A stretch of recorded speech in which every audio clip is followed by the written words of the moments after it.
बिस्मिल्लाहिर्रहमानिर्रहीम। अस्सलाम वालेकुम। किंगडम प्रोकैरियोटा यानी बैक्टीरिया किंगडम प्रोकैरियोटा से बिलोंग करता हुआ ये अहम टॉपिक हम डिस्कस करेंगे जिसका नाम है सेल एनवेलप। इस टॉपिक में 2 से 3 स्ट्रक्चर्स हम डिस्कस करेंगे। सेल वॉल डिस्कस करेंगे, कैप्सूल डिस्कस करेंगे और साथ ही साथ स्लाइम की बात करेंगे। तो शुरू करते हैं सेल एनवेलप से।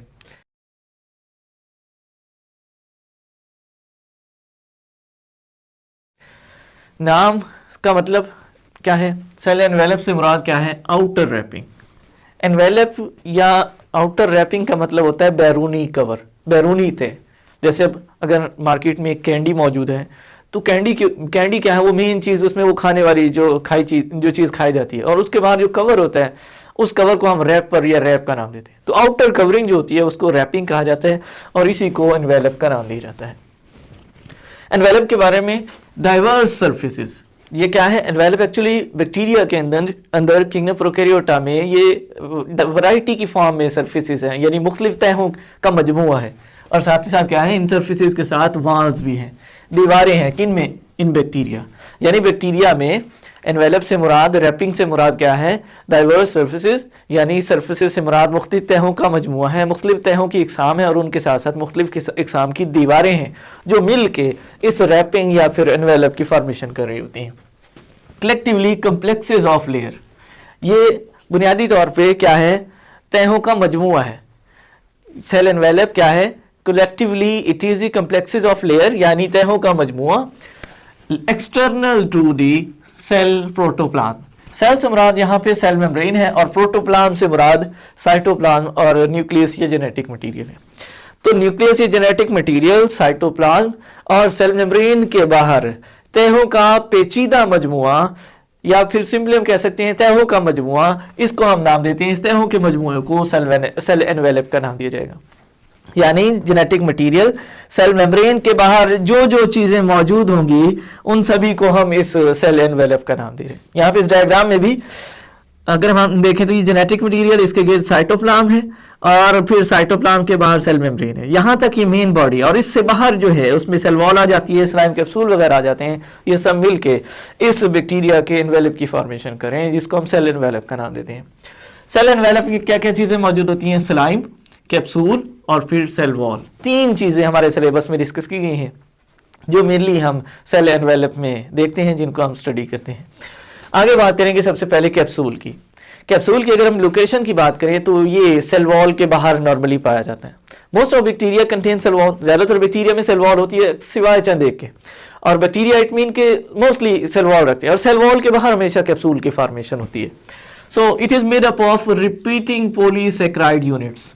पॉलीसेक्राइड में काइटिन शामिल है और इसी के साथ साथ फर्दर पेक्टिन वगैरह। पेक्टिन और काइटिन नामी पॉलीसेक्राइड यूनिट्स, रिपीटिंग का मतलब है बार बार रिपीट होके, बार बार, यानी many same polysaccharide units, pectin, chitin वगैरह, वो मिल के इसकी फॉर्मेशन करते हैं जिसको हम कैप्सूल का नाम दे रहे हैं। बाज़ अगर ऐसा भी होता है कि पॉलीसेक्राइड की बजाय ये प्रोटीन पर मुश्तमिल होता है, प्रोटीन इस कैप्सूल की फॉर्मेशन कर रहे होते हैं। और ऐसा भी होता है कि बोथ, यानी पॉलीसेक्राइड यूनिट्स और उसी के साथ साथ प्रोटीन, ये मिल के भी कैप्सूल की फॉर्मेशन करते हैं। It is tightly bounded to cell. Tightly bounded to cell से मुराद बैक्टीरिया है, सेल से मुराद बैक्टीरिया, और बैक्टीरिया के साथ ये क्या है? टाइटली बाउंडेड होता है। ये इंपॉर्टेंट कंपैरेटिव पॉइंट भी बनता है और एमसीक्यूज भी बनता है। सेल वॉल स्पेशली जब हम कैप्सूल को स्लाइम के साथ कंपेयर कर रहे होते हैं तो यहाँ एक अहम पॉइंट यहाँ ये साबित होता है कि कैप्सूल हमेशा टाइटली बाउंडेड होगा सेल वॉल के साथ, मेन बॉडी के साथ, बैक्टीरियल सेल के साथ। It has thicker gummy nature. Thicker से मुराद मोटी, इसकी जो तय होगी वो मोटी होगी, और गमी नेचर यानी चिपकने वाली नेचर होगी, चिपकने की सलाहियत होगी। ये क्या करेगी? ये थिकर गमी नेचर इसको कुछ स्पेसिफिक करेक्टर प्रोवाइड करेगी, दैट गिव स्टिकी करेक्टर, जो इसे चिपकने की सलाहियत देगी, चिपकने की एबिलिटी प्रोवाइड करेगी to colonies of encapsulated bacteria. यानी क्या होगा? थिकर गमी नेचर इसको चिपकने की सलाहियत देती है, कहाँ पे? Colonies of encapsulated bacteria, encapsulated bacteria की कॉलोनी को, या एनकैप्सुलेटेड बैक्टीरिया जो कॉलोनी की फॉर्म में होते हैं उनको चिपकने की सलाहियत देती है। एनकैप्सुलेटेड बैक्टीरिया, हम ऐसे बैक्टीरिया को बोलते हैं जिनमें कैप्सूल मौजूद होता है। और नॉर्मली ये कॉलोनी की फॉर्म में होते हैं। तो यहाँ ये give sticky nature, sticky character to colonies of encapsulated bacteria. इससे मुराद क्या है कि वो जो एनकैप्सुलेटेड बैक्टीरिया, कैप्सूल रखने वाले जो बैक्टीरिया जो इकट्ठे एक दूसरे के साथ कॉलोनी की फॉर्म में रह रहे होते हैं, ये कैप्सूल उनको एक स्टिकी नेचर प्रोवाइड करेगी, चिपकने की सलाहियत देगी, जिससे वो कॉलोनी जो है वो किसी सरफेस के साथ अटैच होकर रह सकती है, किसी सरफेस के साथ अपने आप को अटैच कर सकती है। और इवन बैक्टीरिया एक दूसरे के साथ भी अटैच होकर रह सकते हैं इस कैप्सूल की वजह से।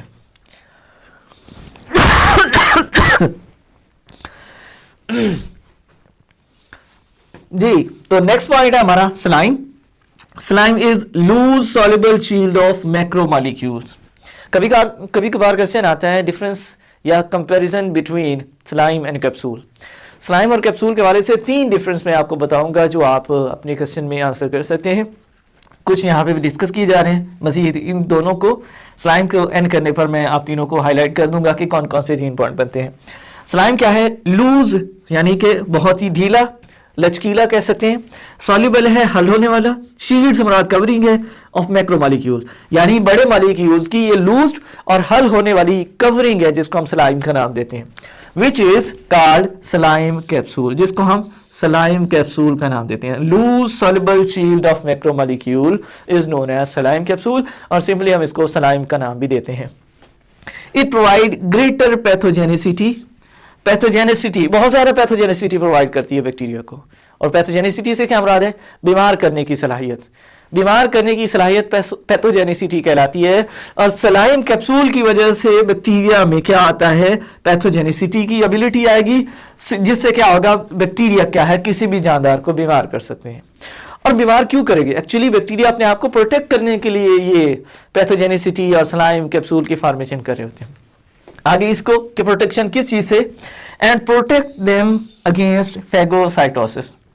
साइटोसिस की एक टाइप है एंडोसाइटोसिस, खासकर हम चैप्टर 4 में डिस्कस कर चुके हैं सेल मेम्ब्रेन में। एंडोसाइटोसिस में यह था कि किसी चीज का वैक्यूल की फॉर्म में सेल के अंदर मूव करना, ये एंडोसाइटोसिस। अगर वो चीज वो सब्सटेंस सॉलिड फॉर्म में हो तो फैगोसाइटोसिस कहलाता है।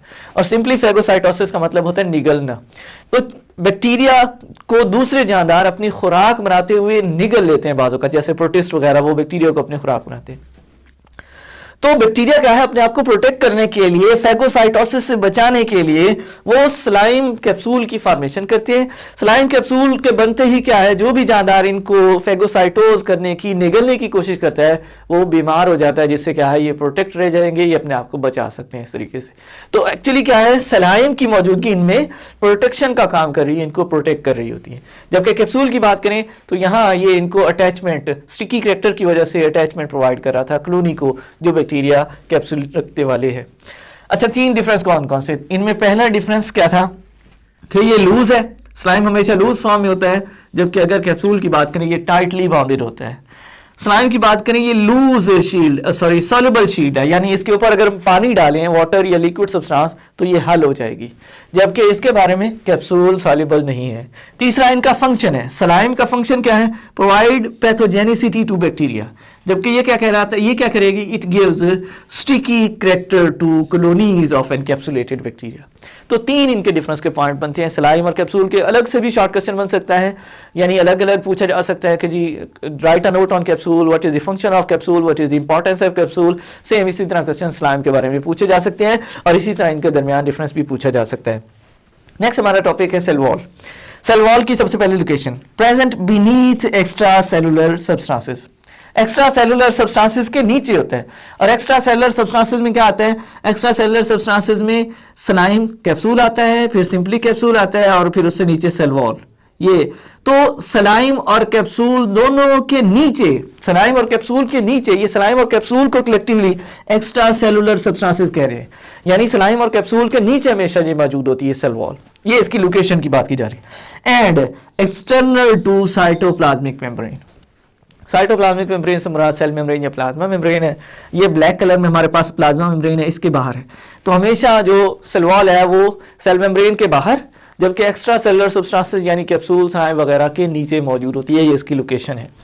नेक्स्ट फंक्शन इसका, बीइंग रिजिड स्ट्रक्चर, सख्त होने की वजह से, रिजिड स्ट्रक्चर होने की वजह से क्या है, it determine shape of bacteria, ये बैक्टीरिया को शेप प्रोवाइड करती है, उनको स्पेसिफिक शेप देती है इसकी इस रिजिडनेस की वजह से, इसके सख्त होने की वजह से। रिजिड सख्त को कहा जाता है हार्ड को, और हार्डनेस शेप प्रोवाइड कर रही है।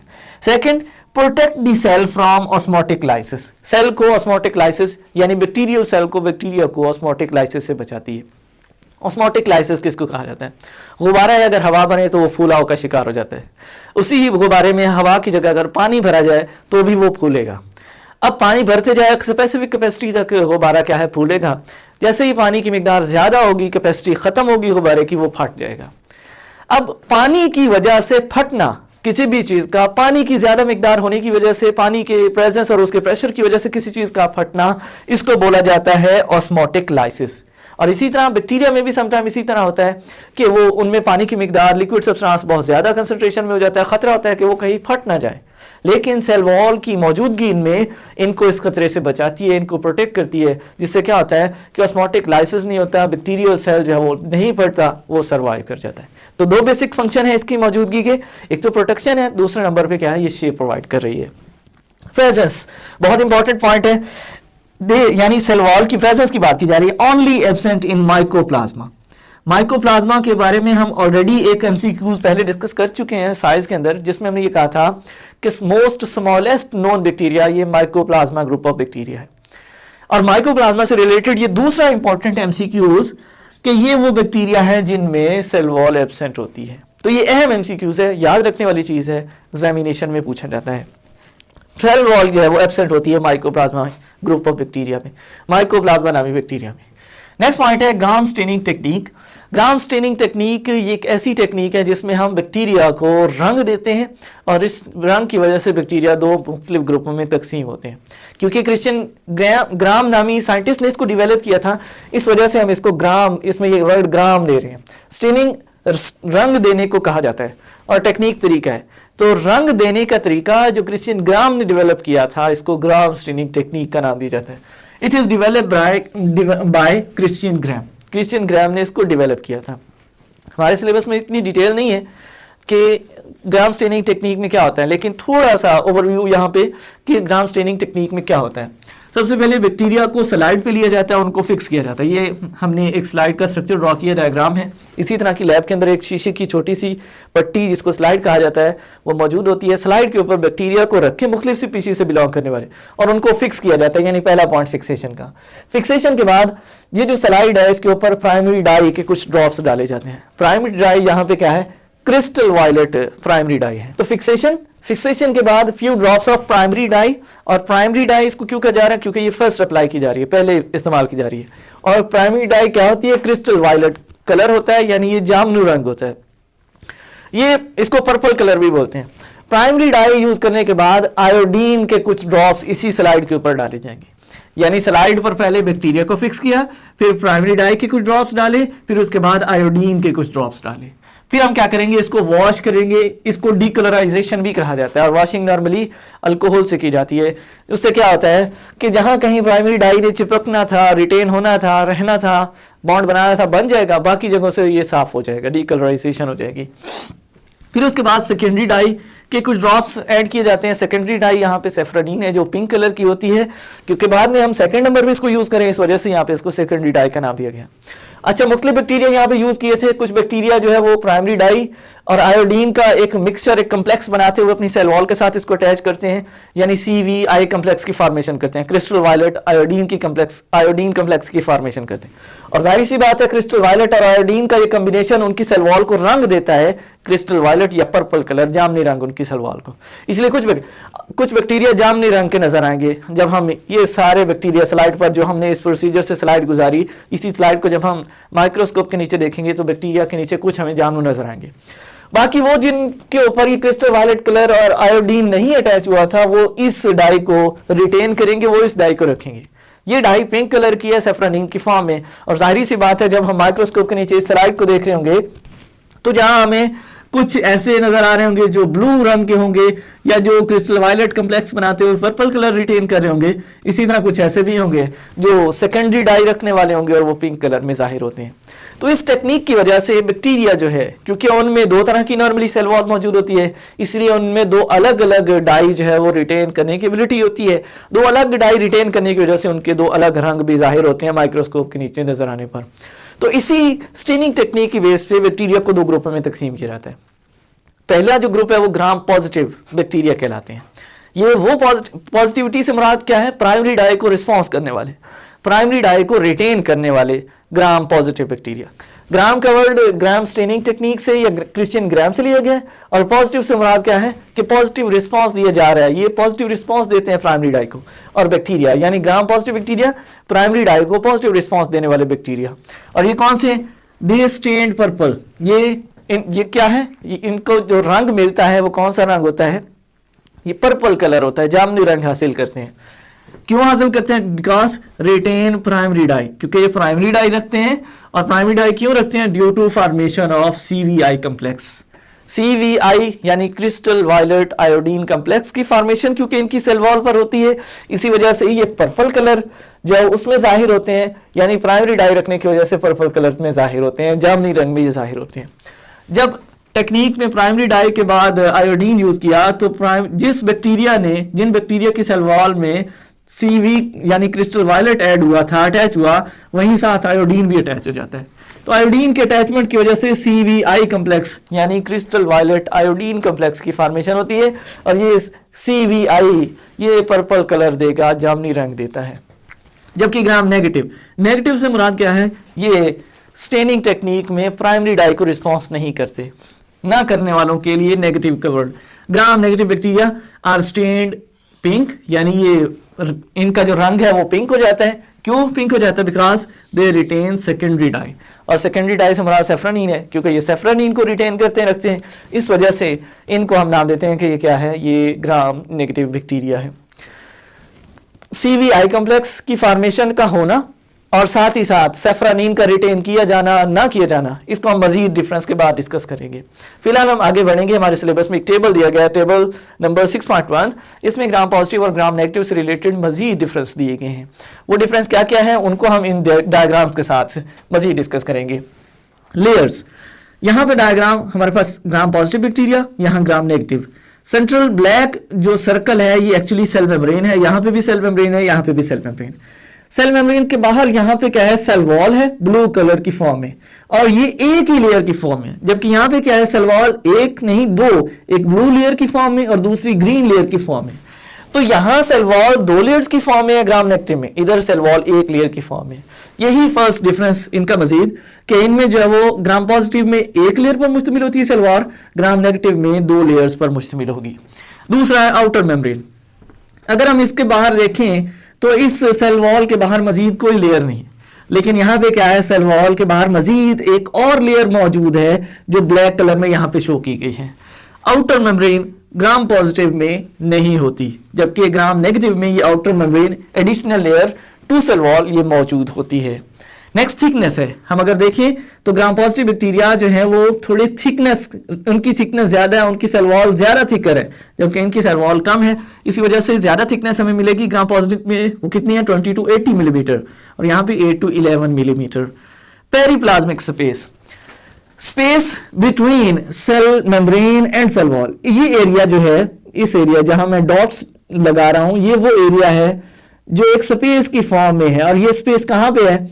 ये सेल वॉल, यहां पे, यहां से शुरू होती है सेल वॉल, और सेल वॉल के अंदर है सेल मेम्ब्रेन। सेल वॉल और सेल मेम्ब्रेन के दरमियान में जो स्पेस होती है, स्पेस को नाम दिया जाता है पेरिप्लाज्मिक स्पेस। ग्राम नेगेटिव में पेरिप्लाज्मिक स्पेस मौजूद होती है, जबकि ग्राम नेगेटिव में ये मौजूद नहीं होगी। और अगर होती भी है ग्राम पॉजिटिव में तो सिवाय सिर्फ चंद एक बैक्टीरियल स्पीशीज जो ग्राम पॉजिटिव है उनमें मौजूद होगी। So periplasmic space present in some species, जबकि इधर क्या होगा? ग्राम नेगेटिव में सभी के अंदर पेरिप्लाज्मिक स्पेस पाई जाती है। Permeability, more permeable, they are less permeable. और परमिबिलिटी किस वजह से? ये जो एक्स्ट्रा लेयर ग्राम नेगेटिव में मौजूद है और ग्राम पॉजिटिव में एब्सेंट है, इसकी प्रेजेंस और एब्सेंस की वजह से परमिबिलिटी में भी फर्क है। हम कह रहे हैं कि परमिबिलिटी ज्यादा है ग्राम पॉजिटिव में। क्यों ज्यादा? इसलिए कि जो इजाफी तय है, एक्सटर्नल लेयर जो यहाँ मौजूद है वो इधर नहीं है, यही वजह है कि वो ज्यादा परमिबिलिटी शो कर रही है, जबकि इधर ग्राम नेगेटिव में ये लेस परमिएबल। क्यों लेस परमिएबल? क्योंकि एडिशनल लेयर मौजूद है और ये परमिबिलिटी को कम कर देती है। नेक्स्ट पॉइंट है पेप्टाइडोग्लाइकेन। ड्राई वेट अगर लिया जाए ग्राम पॉजिटिव बैक्टीरिया का तो पेप्टाइडोग्लाइकेन 50% बनता है।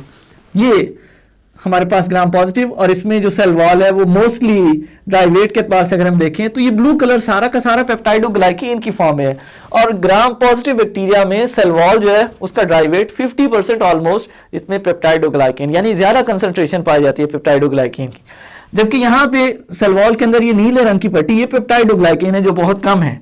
तो ड्राई वेट लिया जाए तो 50% पेप्टाइडोग्लाइकेन ग्राम पॉजिटिव में, जबकि 10% ड्राई वेट के एतबार से पेप्टाइडोग्लाइकेन ग्राम नेगेटिव बैक्टीरिया में होगी।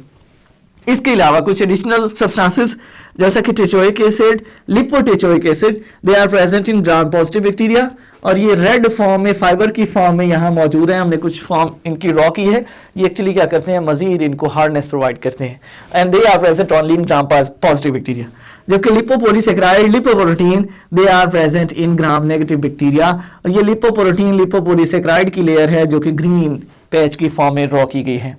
लास्ट, लिपिड्स की concentration 1 to 4% lipid in gram positive bacteria and 11 to 12% lipids in gram negative bacteria. ये तो था कि जी डिफरेंस कि ग्राम पॉजिटिव और ग्राम नेगेटिव में इनके कलर के अलावा क्या क्या डिफरेंस बनता है, जो कि एक रफ फॉर्म में, एक टेबल की फॉर्म में यहाँ पे दिया गया है। इसी के साथ एक और चीज कि ये CVI कम्प्लेक्स क्यों रिटेन करते हैं, यानी क्रिस्टल वायलेट आयोडीन कम्प्लेक्स ये क्यों रिटेन करते हैं, ये नहीं रिटेन करते, जबकि सेफ्रानीन जो डाई है, सेकेंडरी डाई, ये रिटेन नहीं करते, ये क्यों रिटेन करते हैं? जब फिक्सेशन के बाद प्राइमरी डाई अप्लाई की जाती है स्लाइड के ऊपर तो दोनों किस्म के बैक्टीरिया मौजूद होते हैं। डाई अप्लाई करने पर अगर आप देखें तो यहाँ एक्स्ट्रा लेयर मौजूद है और यहाँ पे एक्स्ट्रा लेयर मौजूद नहीं है। एक्स्ट्रा लेयर ना मौजूद होने की वजह से सेल वॉल एक्चुअली जो कि पेप्टाइडोग्लाइकेन की ही वजह से यहाँ पे मौजूद है, ये सेल वॉल जो पेप्टाइडोग्लाइकेन का ही सिर्फ कॉम्बिनेशन है। हमें पता होना चाहिए कि पेप्टाइडोग्लाइकेन स्पेसिफिक अफिनिटी रखता है, अट्रैक्शन रखता है पेप्टाइडोग्लाइकेन के साथ। तो जो प्राइमरी डाई है वो पेप्टाइडोग्लाइकेन के साथ अफिनिटी रखते हैं। इस अफिनिटी की वजह से जब प्राइमरी डाई अप्लाई की जाएगी तो क्या होगा, ये प्राइमरी डाई इस पेप्टाइडोग्लाइकेन के साथ अटैच होगी, इधर क्रिस्टल वायलेट इसके साथ आके बॉन्ड बनाएगा, लिंक बनाएगा। इवन जो स्पेस मौजूद थी वॉल के अंदर वहां पे भी CV या क्रिस्टल वायलेट आके अटैच होगा इन स्पेसेस के अंदर भी, स्पेसिफिक अफिनिटी है, अटैचमेंट है। लेकिन यही प्राइमरी डाई जब इन बैक्टीरिया पर पड़ेगी तो एक्सटर्नल लेयर मौजूद है जो इस डाई को अंदर आने ही नहीं देगी, जिससे क्या है ये सरफेस पर ही बैठ जाएगा। और जब वॉश किया जाएगा तो उस दौरान क्या होगा, ये यहां से उतर जाता है इधर, क्योंकि ये अफिनिटी की वजह से, अट्रैक्शन की वजह से बॉन्ड बनाते हुए यहां अटैच हो जाते हैं, इसीलिए धोने पर ये यहां से नहीं उतरते। यहां पे पेप्टाइडोग्लाइकेन अंदर है इसीलिए वहां तक, क्योंकि ये जा नहीं सकता, बाहर ही रुके होते हैं, कोई कम्प्लेक्स बॉन्ड की फॉर्मेशन नहीं हुई होती, इसीलिए क्या होगा, धोने पर ये यहां से हटा दी जाते हैं। फिर मजीद प्राइमरी डाई के बाद जब आयोडीन लगाया जाता है, ऐड किया जाता है, तो ये आयोडीन इस CV के साथ आके अटैच हो जाता है, जिससे फॉर्मेशन होती है CVI कम्प्लेक्स की। और ये CVI जो है मजीद क्रिस्टल वायलेट को मजीद इनके बॉन्ड को मजबूत कर देता है, जिससे क्या होगा कि जो मेम्ब्रेन सेल वॉल है उसके साथ ये जो CVI कम्प्लेक्स है ये बहुत ही अच्छे तरीके से साथ अटैच होते हुए इसको पर्पल कलर देगा। जबकि इधर CVI क्योंकि अटैच हुआ ही नहीं अंदर पेप्टाइडोग्लाइकेन के साथ, वो बाहर ही है, तो आयोडीन भी बाहर आके इसके साथ अटैच होगा। अब आयोडीन इसके साथ अटैच हुआ, आयोडीन अटैच होने के बाद जब वॉशिंग की जाएगी तो क्योंकि इसने अटैचमेंट कर ली थी, बॉन्ड बना लिया था, ये नहीं धोया जाएगा। जबकि ये क्योंकि बाहर है, अटैचमेंट नहीं हुई, बॉन्ड नहीं बना, अफिनिटी नहीं है, तो ये क्या है, ये वॉश हो जाएगा, ये अलग हो जाएगा, अटैच ही नहीं रहेगा, जिससे क्या होगा, ये अपना यही पर्पल कलर शो करेंगे, जबकि इनके ऊपर मजीद अभी कोई रंग नहीं आएगा। फिर जब सेकेंडरी डाई डाली जाती है तो सेकेंडरी डाई क्या है, उसकी एफिनिटी पेप्टाइडोग्लाइकेन के साथ बिल्कुल नहीं है। वो यहां इसके साथ आएगी तो सही, लगेगी तो सही, बिल्कुल ऊपर ऊपर रहेगी। लेकिन सेकेंडरी डाई की एफिनिटी इन लिपोपोलीसेक्राइड्स के साथ या इस एक्सटर्नल लेयर के साथ है, वो यहां पे आएगी, सेफ्रानीन S की फॉर्म में यहां पर लिख रहे हैं, और वो यहां पे स्ट्रॉन्ग लिंकेज की फॉर्मेशन करेगी। इवन वॉश करने पर ये सेफ्रानीन यहां से अलग नहीं होगी, जिससे क्या होगा कि ये जो नेगेटिव टाइप बैक्टीरिया है ये पिंक कलर की सूरत में ही जाहिर होते रहेंगे, जबकि इधर क्योंकि अटैचमेंट नहीं है, वॉश होने पर सेफ्रानीन अलग हो जाएगी, इसीलिए ये पर्पल कलर ही शो करते रहेंगे।